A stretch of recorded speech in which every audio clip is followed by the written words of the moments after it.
Are you like me and have a fear of math? Some of us think our brains are just incapable of solving any math problems of the least complexity. But the truth is that your brain performs wondrously complex math gymnastics while you're awake and maybe even while you sleep. You'd be amazed at how good your brain can even do calculus while you're not even conscious of it. I'll try to prove it if you'll play along with this simple exercise. Focus on a small dot in front of you. Here, let me even provide the dot for you.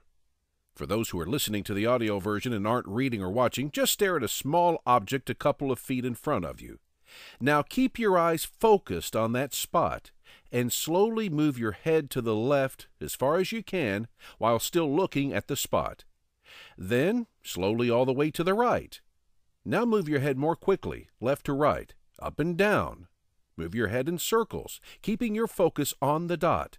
If someone in the room thinks you've lost your mind, you can explain yourself later. Now, here's the point of this weird exercise. Carefully notice how your eyes are moving in relation to your head, shifting in the opposite direction in almost precise proportion to your head's location as it moves around. Also, your eyes can stay focused on the intended object. Right now, you're doing this voluntarily, but isn't it amazing how this reflex of coordination happens on a subconscious level practically all of your waking hours? This process is the vestibulo-ocular reflex, or VOR. Yeah, I agree. Let's just call it the VOR. Lower life forms, like fish, operate with a much simpler eye and body movement orientation that's nowhere as complex as our VOR. Until you started doing this little VOR experiment, I bet you never thought of all the intricacies involved between the muscles of both your eyes and the retina, neurons, not just one, but various regions of the brain where the VOR actions are sorted out at amazing speed, not to mention the functions of the semicircular canal of your inner ear that helps your head and body stay balanced, special receptors in your neck muscles, and I could go on and on. And if you really think about it while doing this exercise, you'll realize that this precise coordination between your head or body movement and your eyes must involve some pretty advanced mathematics. More specifically, calculus. Calculus could be called the study of change.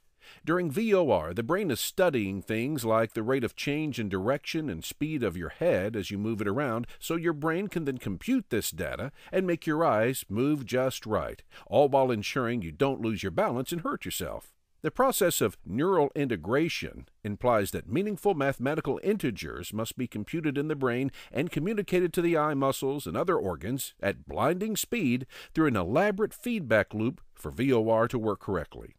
So, even while your conscious brain might have a lot of trouble working out most math problems, to the fearful point of making you avoid math like the plague, your unconscious brain and connected organs are running complex calculus equations in the background at astonishing speed all the time. And aren't you glad it's an unconscious process? This and so many other crucial brain functions, it seems, would literally drive us crazy if we were consciously aware of them every time they happened. Now, consciously think about this. If we had to ponder the VOR from a strictly evolutionary viewpoint, it would logically follow that somewhere way back in the evolutionary past, before we were actually Homo sapiens, there had to be a state of affairs among our ancestors' biological makeup in which the neural framework that performs calculations for the VOR did not exist, right? Somewhere along the very long chain of evolution from relatively simple, single-celled life to our present human state, some particular ancestor of ours had to go from not having a calculus-performing system to having one, though, granted, it wouldn't have to carry out equations as complex as our modern subconscious.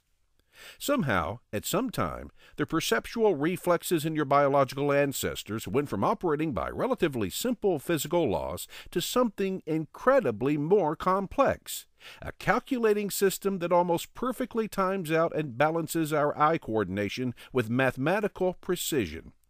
Mysteriously along the way, evolution caused mathematical operations to arise from non-math, so the thinking goes.